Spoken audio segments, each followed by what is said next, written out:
سر میرے ساتھ senior anchor person senior journalist کرن ناز صاحب آئے, آپ نے ٹائم دیا, آپ کی بڑی مہربانی, کیا کہیں گے؟ السلام علیکم میر صاحب, خیریت سے ہیں آپ؟ بس بڑی مہربانی, آپ نے بڑی مدت کے بعد ٹائم دیا ہے اور آپ کی بڑی نوازش. کس طرح دیکھ رہی حالات آپ کے سامنے ہے؟ پی ٹی آئی بھی بڑا زور لگا رہی ہے کہ ایک بڑا جلسہ کیا جا رہا ہے, پی ڈی ایم بھی ایک طرف, کیا کہیں گی؟ سسٹم کو خطرہ تو نہیں ہے اس سے؟ میر صاحب پچھلے کچھ دنوں سے, پچھلے 1.5-2 مہینے سے ایسا لگ رہا ہے کہ یہ الیکشن یار آ گیا ہے. روزانہ کی بنیاد پر کبھی پاکستان تحریک انصاف جلسے کر رہی ہے, کبھی مسلم لیگ نون کی طرف سے ہم اس قسم کے اسٹیٹمنٹس اور اس طرح کے جلسے اور اس طرح کے لانگ مارچز کی ڈیٹ دیتے ہیں. چلے یہ تو ہے کہ ٹیمپٹیشن پاکستان تحریک انصاف نے اس طرح سے بڑھا دی کہ ایک جو پچھلے 1.25 سال سے ہم سن رہے تھے کہ ایک لانگ مارچ ہونے جا رہا ہے, وہ لانگ مارچ کا ٹیمپٹیشن بڑھایا پاکستان تحریک انصاف نے, اور اب وہ اس کے تواتر کے ساتھ جلسے ہو رہے ہیں. بٹ یو نو ویل کہ سیاست میں کچھ بھی حرف آخر نہیں ہوتا, تو آپ لاسٹ ڈے تک, اجلاس کے ہونے تک آپ یہ نہیں کہہ سکتے کہ حکومت جا رہی ہے یا اپوزیشن کو ناکامی کا سامنا کرنا پڑ رہا ہے. کیونکہ اگر آپ اپوزیشن کی باڈی لینگویج دیکھتے ہیں تو اپوزیشن بہت زیادہ کانفیڈنٹ دکھائی دیتی ہے, لیکن اسی طرف اگر آپ حکومت کی باڈی لینگویج دیکھتے ہیں تو وہ بھی آپ کو بہت ہی زیادہ کانفیڈنٹ دکھائی دے رہے ہیں. دیکھیں, ایسی تو اب کوئی چیز بچی نہیں ہے کہ جس پر مجھے حیرانی ہو یا آپ کو حیرانی ہو یا آپ کے پاس جو پینلسٹ بیٹھے ہوئے ہیں ان کو حیرانی ہو. ایسا کون سا مزید سرپرائز رہ گیا ہے جو وزیر اعظم صاحب دینے کی بات کر رہے ہیں, یا پھر ایسا کون سا مزید سرپرائز رہ گیا ہے اپوزیشن کے پاس جو اپوزیشن دینے کی کوشش کر رہی ہے. سو آئی ڈونٹ تھنک سو کہ کوئی سرپرائز رہ گیا ہے. زیادہ سے زیادہ یہ ہو سکتا ہے کہ جو سرپرائز ہوگا وہ ہو سکتا ہے کہ پھر اتحادی آخر میں یہ کہہ دیں کہ جی ابھی بھی ہم حکومت کے ساتھ ہی موجود ہیں. اس سے بڑھ کر مجھے تو کوئی سرپرائز دکھائی نہیں دے رہا. بٹ گاڈ نوز بیٹر, سیاست میں کوئی بھی چیز حرف آخر نہیں ہوتی. آپ کچھ بھی نہیں کہہ سکتے کہ آخری دن کیا ہونے جا رہا ہے. پرسوں تک کی سچویشن جب تک سندھ ہاؤس کے لوگ سامنے آئے تھے اس وقت تو ایسا لگتا تھا, لاسٹ ویک ایسا لگتا تھا کہ حکومت کا تو اب بیڑا تر گیا ہے, حکومت کا کام ہو گیا ہے. بٹ اب ایک بار پھر سچویشن چینج ہوئی ہے. ہاں, ایک اور چیز میرے لیے بڑی امپورٹنٹ ہے جو مریم صاحبہ نے ایک 6 ارب کی بات کی ہے اپنے جلسے میں آج کے, جو 6 ارب روپے کے کرپشن کا جو انہوں نے الزام لگایا ہے. اب لیٹ سی کہ اس دعوے کے اندر بھی کوئی ہوا ہے یا یہ بھی صرف ہوائی بات ہی کر دی گئی ہے.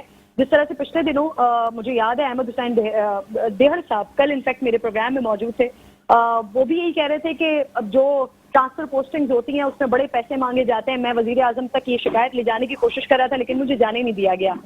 اگر مریم صاحبہ نے انہی باتوں کو سنتے ہوئے اس بات کو آگے بڑھا دیا ہے تب تو یہ صرف ہوائی بات ہوگی. لیکن اگر واقعی اس کے اندر کچھ نکلتا ہے اور واقعی اگر یہ پاکستان کی تاریخ کا بڑا کرپشن کیس بننے جا رہا ہے یا پھر بڑا سرپرائز حکومت کے لیے ہو سکتا ہے, تو واقعی میں چاہوں گی کہ وہ جلد سے جلد سامنے آئے تاکہ پتہ چلے کہ اب گیم کس طرف جا رہا ہے. جی میر صاحب. کرن ناز صاحبہ, آپ کو پتا ہے ڈاکٹر کریم خواجہ صاحب بھی بیٹھے ہیں, آپ کو بھی پتا ہے 126 دن کا دھرنا, خان صاحب ہر دن کہتے تھے میں سرپرائز دوں گا.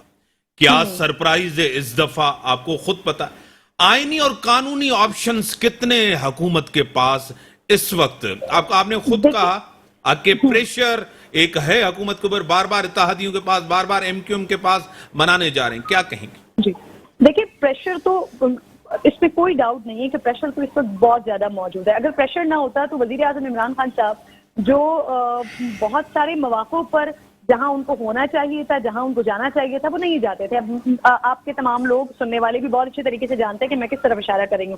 لیکن پھر اس کے بعد یہ موقع آیا کہ وزیر اعظم صاحب کو اتحادیوں کے پاس بھی بار بار جانا پڑا, ایم کیو ایم کے دفاتر بھی بار بار آنا پڑا. یہ وہی اتحادی ہیں جو شکایت کیا کرتے تھے کہ وزیر اعظم صاحب لاہور آتے ہیں لیکن مل کر نہیں جاتے ہیں. یہ وہی اتحادی ہیں جو شکایت کرتے ہیں کہ وزیر اعظم صاحب کراچی پیکج کا اعلان کرنے کے لیے آتے ہیں لیکن ملتے نہیں ہیں اپنے اتحادیوں سے. بٹ اب وزیر اعظم صاحب کو ملنا پڑ رہا ہے, ان سے بات کرنی پڑی ہے. وہ کہ جب ہم بات کرتے ہیں حکومت کی طرف سے کہا جاتا ہے کہ جی ہمیں یقین دہانی کروا دی ہے, ہمیں اتحادیوں نے کہہ دیا ہے کہ ہم ان کے ساتھ ہیں. بٹ جب آپ اتحادیوں سے پوچھتے ہیں تو اتحادی کہتے ہیں کہ ہم لاسٹ ڈے فیصلہ کریں گے کہ ہم نے کرنا کیا ہے. تو ہواؤں کا رخ تو وہ بھی دیکھ رہے ہیں اور ہواؤں کا رخ تو حکومت کو بھی دیکھنا چاہیے اور سوچنا چاہیے کہ سچویشن اتنی آسان ہے نہیں جتنی آسان بنانے کی کوشش کریں. بٹ یہ ضرور ہوا ہے کہ اس سارے تناظر میں عمران خان کی جو ایک پبلک میں ایک ان کا ایک کرزما تھا, جو وہ شخصیت اور مقبولیت کم ہو رہی تھی, اس چیز کو بہت زیادہ دوبارہ بڑھا دیا ہے. انہی جلسوں نے اور انہی پوزیشنز میں اگر یہ تحریک عدم اعتماد کامیاب ہو جاتی ہے تو پھر میں دوبارہ وہی جلسے اور وہی اور ایک آپ نے پچھلے دنوں جو مجھے کیوں نکالا کی ایک ٹرم دیکھی تھی, اب نئے سرے سے عمران خان صاحب سڑکوں پر ہوں گے, اور وہ آلریڈی یہ بتا چکے ہیں کہ اگر ان کو اس طرح سے نکالا گیا تو وہ بیٹھیں گے نہیں آرام سے. ٹیلی لائن پہ رہیں. ڈاکٹر صاحب, کرن ناز صاحبہ کہہ رہی ہیں کہ دونوں طرف سے ایک کانفیڈنس نظر آ رہا ہے, اپوزیشن کی بھی طرف سے, گورنمنٹ کی بھی طرف سے, جب تک اتحادی ان کے آپ کے ساتھ نہیں ملتے کوئی کلیئرٹی نہیں ہے پکچر میں, کیا کہیں گے؟ نہیں, میں تو یہ کہتا ہوں کہ ان کی بات صحیح ہے.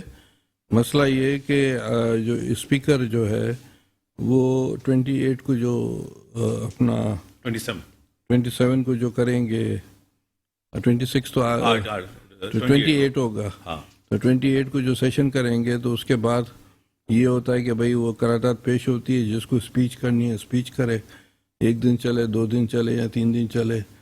جو جیل میں پڑے ہیں ان کو پروڈکشن آرڈر کر کے پیش کیا جائے گنتی والے دن, اور گنتی کرا دیں. ٹھیک ہے, بڑی مہربانی کرن صاحبہ, آپ نے ٹائم دیا. ناظرین